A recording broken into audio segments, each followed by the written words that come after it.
बथुआ के साग नहीं भावई बलमा खाइले बिना सोवई। बथुआ के साग नहीं भावई बलमा खाइले बिना सोवई। खाइले बिना सोवई सखी पलंगे पे सोवई। खाइले बिना सोवई सखी बहरा पलंगे पे सोवई। बथुआ के साग नहीं भावई बलमा खाइले बिना सोवई।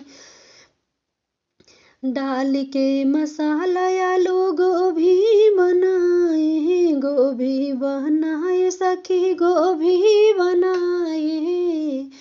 डाल के मसाला आलू गोभी बनाए। गोभी बनाए सखी गोभी बनाए। हफ्ता में 3 बेरी पनीर खियाए। हफ्ता में 3 बेरी पनीरिया बनाए। कहाँ करी खड़ा करी तेलवा मसाला बलमा पलंगे पे ही सोई गए। कहाँ पाई तेल मसाला बलमा रिसियाई के सोई गए।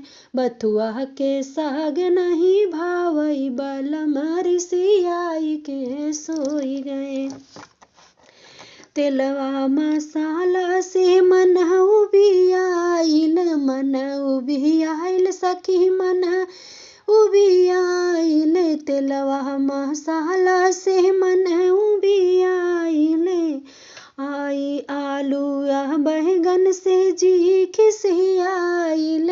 आलू या बैगन से जी खिसियाइल। ऐसन मरद मिलल हमका बलमा रिसियाई के सोई गए।